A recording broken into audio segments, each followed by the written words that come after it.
বিৰোধী আৰু বহুত কেণ্ডিডেট আছিলে, কিন্তু ইয়াত যিহেতু ৰেজাউল কৰিম আছিল, তেওঁ কেণ্ডিডেট হিচাপে আছিলে, কিন্তু তেওঁৰ বক্সত এটা ভোটো পৰা নাই। মই পলিঙত নিজে মই আছিলো।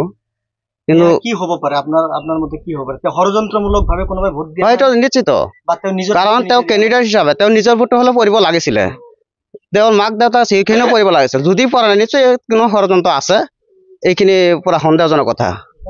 নাই, এই ওপৰত কোনো কমপ্লেইন কৰা নাছিল। তাৰমানে এইটো আমি ক'ব পাৰো নেকি যে টকাৰ লালসাত পৰি তেওঁ নিজৰ ভোটটো নিজে দিয়া নাই, বিক্ৰী কৰি? হ'ব পাৰে, আমি সঠিক ক'ব নোৱাৰো। যদি হ'ব পাৰে, নহ'লে নিজৰ ভোটটো নিজে কিয় দিয়া নাই? তেওঁতো কেণ্ডিডেট হয়।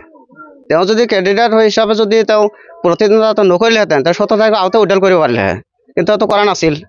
ইলেকশ্যনৰ আগৰ দিনখনতো ঠিকেই আছিল, তাৰপিছত কেনেকৈ এনেকুৱা পৰিস্থিতি হ'ল? ইলেকশ্যনৰ প্ৰাক মুহূৰ্তত হঠাৎকৈ তেওঁ বহি গ'ল। এতিয়া আপোনালোকে এইটো কিবা চিন্তা চৰ্চা কৰক, কিন্তু মই যিখিনি ক'ব লাগে সেইখিনি ক'লোঁ। ইয়াত হয়তো মই ভালকৈ আৰু বেছি কিছু নাজানো, যাৰ কাৰণে মই আৰু ক'ব নোৱাৰিম।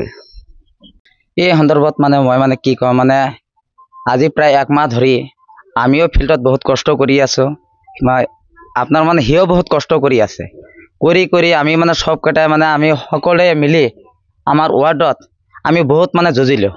যুঁজাৰ পিছত মোটামুটি 1 সপ্তাহমান আগত তেওঁ ৰেজাউল সেইটো ল'ৰা যিয়ে কেণ্ডিডেট আছিল, সিয়ে নিজে আমাৰ ৱাৰ্ডৰ আপোনাৰ যিটো ফজিলা খাতুন আছিল, তেওঁৰ পৰা 1 লাখ টকা এগ্ৰিমেণ্ট হিচাপে সি পইচা লৈছে। সেইটো প্ৰমাণ মোৰ লগত এতিয়ালৈকে প্ৰুফ আছে। এতিয়াই যদি আপোনালোকে প্ৰুফটো খোজে, মই এতিয়াই প্ৰুফ দিম। এইটো মই ইয়াতে থিয় হৈ আছোঁ, মই ইয়াৰ পৰা মই প্ৰুফটো দিম।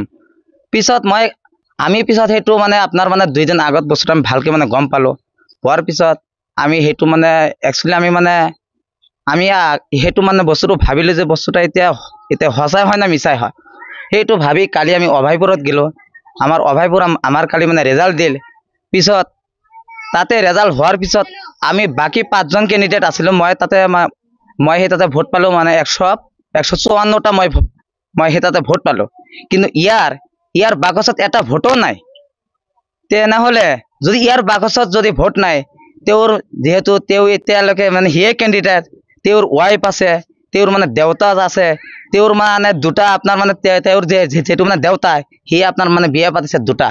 তেওঁৰ 2টা আছে মা, তেওঁৰ খুৰা আছে, আৰু ইয়াৰ যিটো খুৰা আছে নিজে, সিয়ে এতিয়াই আপোনালোকৰ ওচৰত ষ্টেটমেণ্ট এতিয়াই দিব। বস্তুটা সঁচা না মিছা আপোনালোকে এতিয়া বস্তুটা প্ৰুভ কৰি এতিয়া আপোনালোকে হেৰি কৰক। মোৰ এইখিনিয়ে কথা।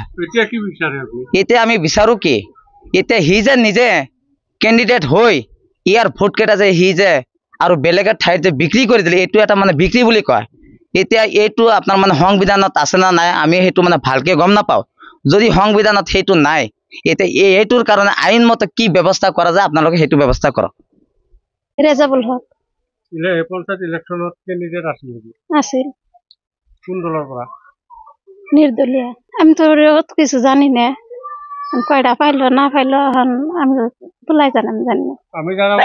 আমি এখন আমরা গরিব মানুষে আঙ্গরে ভালা পাইলো না, গতিকে শুনতাছি যে আঙ্গরের বাড়ি বুগলো এই যে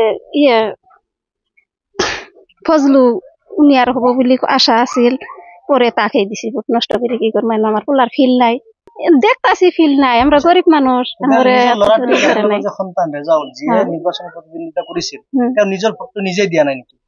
তা তো আমি জানি না, হেন ওর ব্যাপারও জানি, হেন ওর বুড়ের কথা আমি কিভাবে কম। এটা ভোটও পোৱা নাই তেওঁ। ওরাও জানে আর আল্লাহ জানে, আমি কিভাবে কম। তেওঁ কি করে আসলে? হাজিরা কাম টাম করে।